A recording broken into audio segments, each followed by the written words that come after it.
Good evening, residents of Everett, Washington. I'd like to call to order the Everett City Council meeting of August 30th, 2023.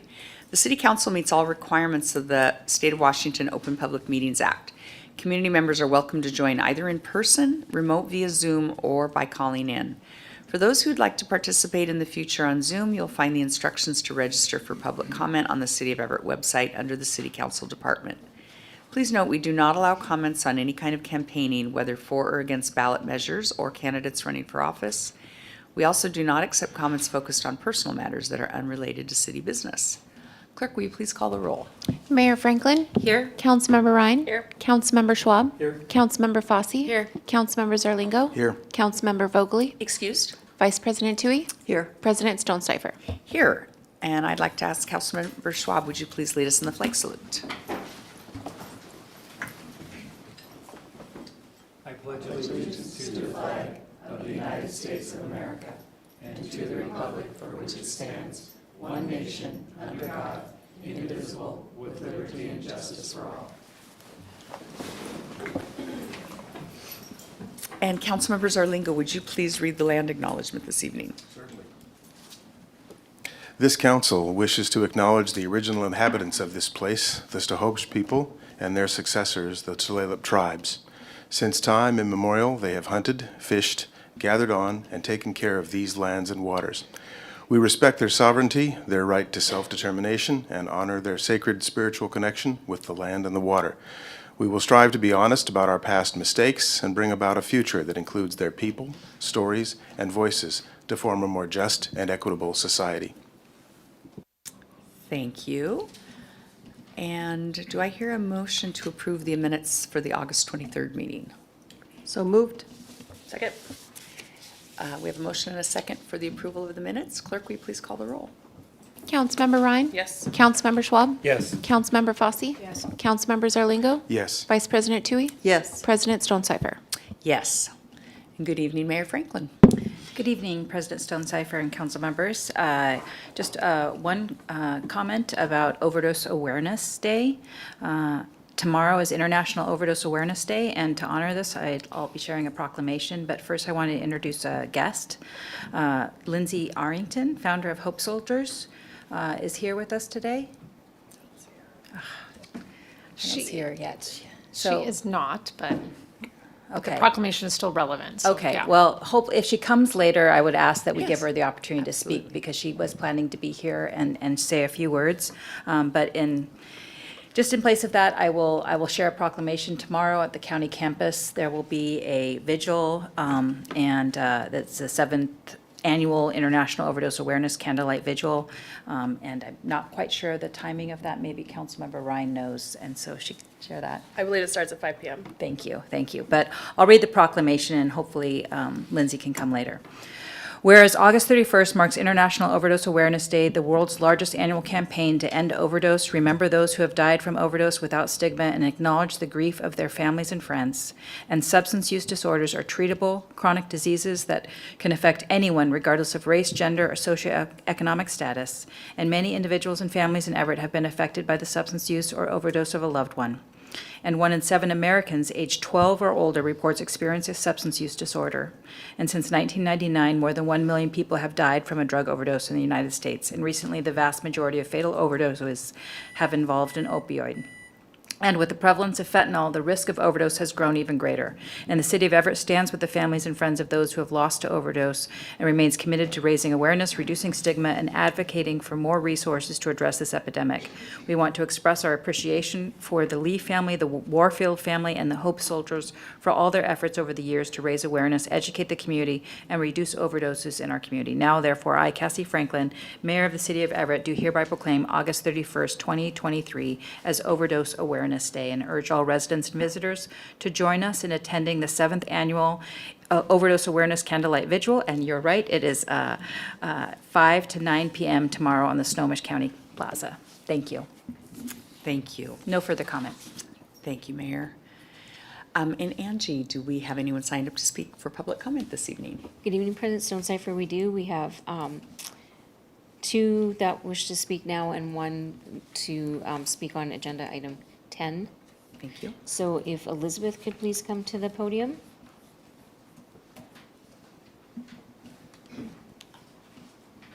Please state your full name, city of residence, and you have 3 minutes to speak. And hit the right button on the base of the microphone. There we go. My name is Elizabeth Bartleson, and I live at 3214 Broadway in Everett at the Connect at Broadway building. The reason that I'm here is to provide some information to all of you about the personal effect that the homeless community is having on me. I have lived at my current residence for going on 3 years, and there's always been a population of homeless. And one perspective that I would like to give is that I'm a clinical social worker, and for my 30 years plus career, my focus has been working with homeless people, those with mental health issues, both chronic and acute, those using substances and having substance disorders. And so I do have a compassion and empathy for them. But in the last 6 months in my community, the homeless population has increased significantly, and so has their aggressive and intimidating behavior. I only have 3 minutes, so I'm not going to really get into the details of of those incidents that I have had to suffer through. But I no longer feel safe in my neighborhood. I have, sorry, it's an emotional issue. I have an 8-month-old puppy, and so it's necessary for me to go out into my neighborhood. My access to my building has been blocked by the homeless population. I have been threatened and intimidated and encircled by a group of them. They are leaving drug paraphernalia, spoiled food, soiled clothing in the alleys and the sidewalks. The sidewalks are blocked by them, so that my puppy and I are now required to walk into the streets. I am no longer feeling safe in my neighborhood, and I'm here at the invite of Lieutenant Fairchild of the Everett Police Department. I've made a call on August 20th regarding my concerns about the behaviors of the homeless and the risk to my safety and my health and welfare, and that of my neighbors, and that of my puppy.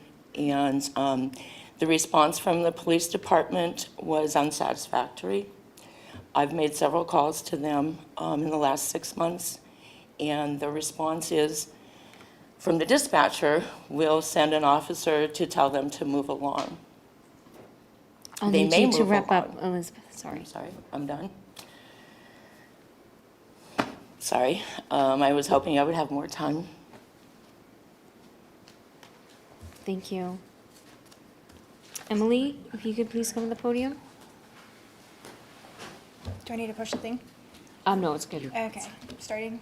Full name and city of residence. My name is Emily Simpson, City of Residence is Everett, Washington.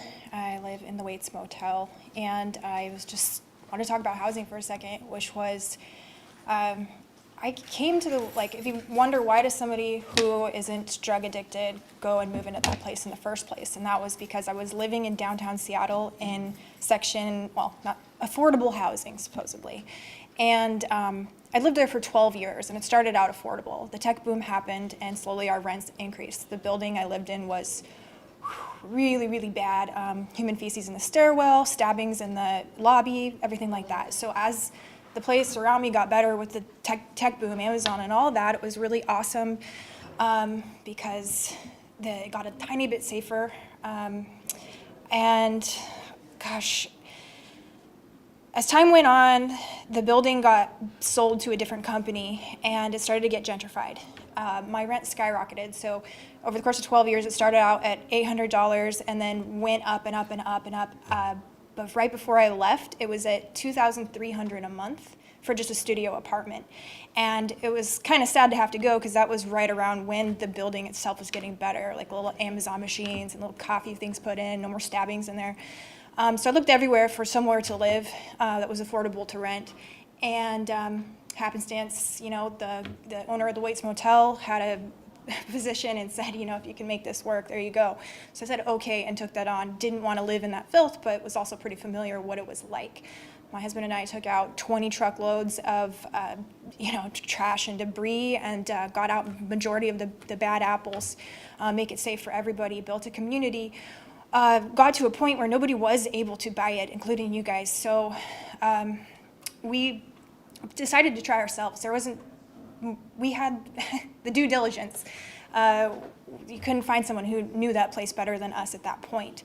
And so we went to Washington, we went around and looked for investors in Washington and actually got them on board. That meant, you know, the pro forma and the Burr reports and the return on investment and all that stuff. That was a ton of work. Only, yeah, to have it condemned.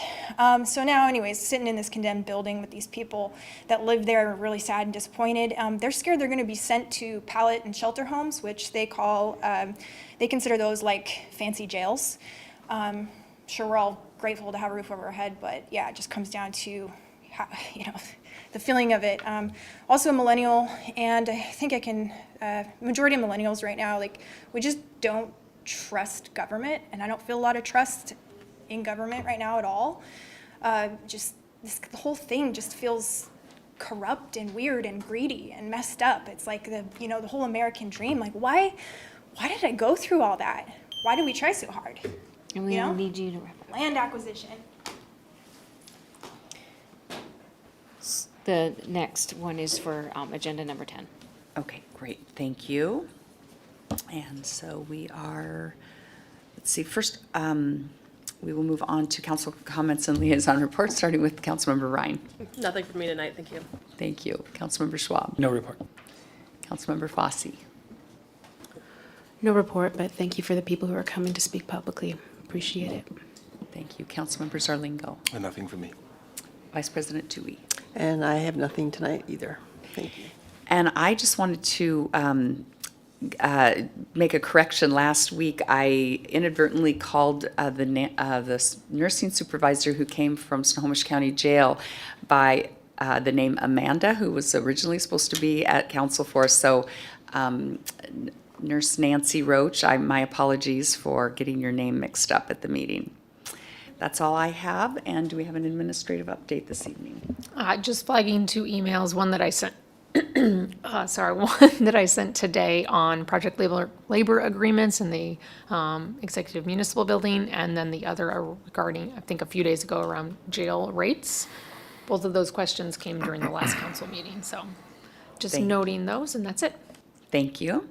And we'll move on to City Attorney, Mr. Hall. What do you have for us this evening? No executive session tonight, but I know that folks have wanted to be updated on the status of the Waits Motel condemnation. So just very briefly, by way of background, you know that council passed a resolution in July declaring the property a blight on the neighborhood and indicating that acquisition would be a way to end that blight. In August, council approved an ordinance authorizing initiation of condemnation proceedings. Earlier this week, the city filed the petition for condemnation, which is the official document that initiates the judicial condemnation proceedings in Superior Court, which means the next step is that the city will attempt to negotiate a price with the owner. If that negotiation is successful, we will come back to you with a purchase and sale agreement for your approval.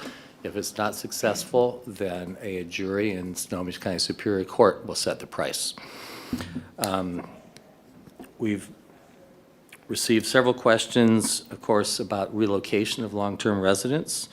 As we've discussed a couple of times, relocation assistance is governed by state and federal law, and the city, of course, will follow that law and provide all required assistance, which includes helping the displaced persons find alternate housing.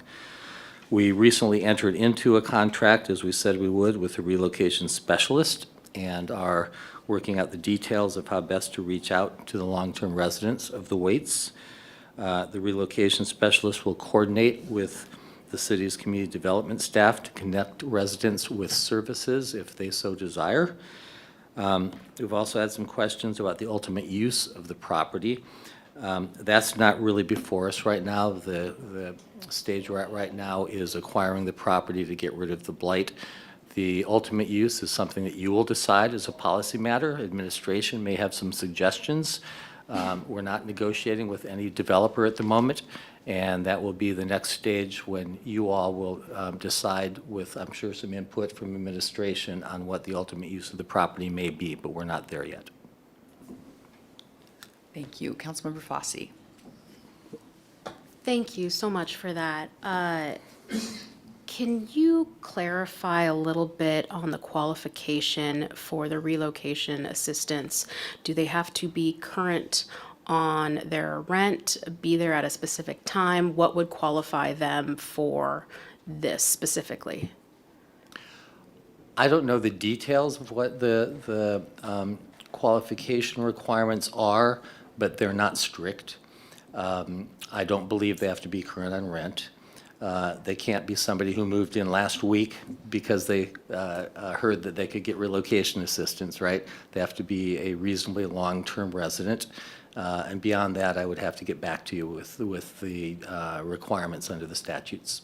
Okay, thank you. And then any clarification, I think, on like the timeline that we're looking for, like the maximum amount of time that might take, or just for the Well, sake of it? we've just entered into a contract with the relocation specialist, and I think that means that in the near future, we will give the required 90-day notice. And then during that 90-day period, the relocation specialist will be meeting with residents and doing everything they can to help them find replacement housing. Okay, so likely in the next 90 days, the residents can expect to be contacted? Well, I would hope they'll be contacted a lot sooner than the next 90 days, yeah. Okay. But both by the relocation specialist and by city staff who want to provide services for those who want them. And will council be given an update? Yes, I think you've asked for pretty frequent updates, and I'm sure you'll get this. Thank you. Sure. Councilmember Zarlingo. In terms of timeline on this, I guess this talks a little bit about the start of the timeline. And if I remember the briefing before, there is assistance to provide, if appropriate, the difference between what they're currently paying for rent and what they would be paying in their place where they're relocated to for a period of something like 3.5 years? Correct. I believe the time frame is 48 months. 48 months. It may be 42. I'd have to look at the statute, but it is longer than I initially thought it was. Okay. Yeah. It's been extended in the last few years from, I That's think. essentially meant to make them whole in that period for that period. Yes, instead of that between. the idea is if the only comparable housing they can find is more expensive than the deal they have right now, then we will pay the difference so that they're not, they don't come out behind. Okay, thank you. Sure. Thank you. Any other questions or comments? Okay, great. Thank you. We will now move on to our consent agenda. Do I hear a motion to approve the 9 consent items? So moved. Second? We have a motion and a second on the consent. Clerk, will you please call the roll? Councilmember Ryan? Yes. Councilmember Schwab? Yes. Councilmember Fosse? Yes. Councilmember Zarlingo? Yes. Vice President Tui? Yes. President Stonecipher? Yes. Next is a proposed action item, which is a second reading. It's already been read into the questions. We do have a speaker on item 10, but I'll ask first, do council members have any questions or comments on item 10 before we hear our speaker? Thank you. And who do we have tonight, Angie? Ethan, if you could please come to the podium. Please state your full name and city of residence, and you have 3 minutes to speak. Good evening, council members. My name is Ethan Fall. I'm a field agent for Labor's Local 292 here in Everett, Washington. I reside just outside of Granite Falls, but spend most of my time here in the city of Everett. Representing and fighting for approximately 1,500 members, proud, hardworking men and women of this community. Members of Labor's Local 292. We all might not live within your city limits, but we do interact with your city daily by either filling up our vehicles or stopping at a local place to grab a quick bite on our lunch breaks. Me personally, I enjoy bringing my family to Imagine or other public city parks. But most importantly, as laborers, we build your city. Last week, Councilmember Vogley asked a very simple question. regarding PGSF WMVD storm and combined sewer improvements. Isn't this project tied to other projects, she asked? And the Public Works Director reluctantly said, yes, approximately $100 million worth of other projects. She then followed up with a simple question to her question. What about a PLA? There is silence. I've been attending these meetings weekly for a couple of months now, and I've yet to see this hall filled as it was the weeks leading up to the PLA vote, which was then vetoed. For example, Sound Transit is under a PLA, and they are coming north to your city. The laborers and other building trades have worked extensively with Sound Transit leaderships, bettering the workplace environment. One thing this partnership brought was providing women safe, clean facilities to pump if they're breastfeeding their child. This, of course, is just one outcome of a PLA. Projects like PGSF, WMVD, storm and combined sewer improvements, or Reservoir 3 or Edgewater Bridge need to be covered under PLAs. Projects such as these will greatly benefit from a PLA. Your community will benefit and thrive from PLAs. Thank you. Thank you. That concludes public comments. Thank you. And so I'll ask again, do council members have any questions or comments on this proposed action item? Seeing none. I'm Just a sorry. comment. Councilmember Schwab. I appreciate the frustration that those that support PLAs are having. The process, as I expressed before, has taken a long time. On the other hand, I do appreciate the mayor and her staff has made some effort. We all know it hasn't been quick enough. And the idea of voiding some of these current projects is also a little disappointing. But looking to the long term, I really hope that we can come up with some sort of agreement. I know we're close. We do have an ordinance that we've been working on, and we are one step away from making that public. So disappointing in how long it's taken, but I'm optimistic that long term, at least we can make some improvements from our current, of which is nothing. And I guess that's all I'll make tonight. We have one more reading. Thank you. Yes. Well, I would ask, because this is a big project, and as we bring back the PLA, I don't know when that's coming on our agenda. I don't think I've seen the date yet. But I would like to have a briefing either that night or subsequent to that night on this project in particular, because we know that it's very large and has a bunch of components, and maybe we could ask if our utility staff would come forward and just kind of brief us on the scope of the project and how they are going to be assessing whether a PLA would be useful for this, given the new ordinance that we haven't seen yet. Sure, yeah, the ordinance is hopefully being finalized in the next week or so. The task force is done with their work and kind of providing that feedback, and so now it's just our attorneys doing all the details and the wording for it. And yeah, absolutely, when that comes back, we can do a briefing on this and anything else that And that would council be great. And so requests. this item is going to be on our agenda on the 6th of September, but I am assuming that our action on this item does not preclude a PLA applying to the other pieces of the project eventually. No. Correct. Okay, good. Thank you. Any other questions or comments? Okay, that brings us to the end of our agenda. With no further business, we are now adjourned.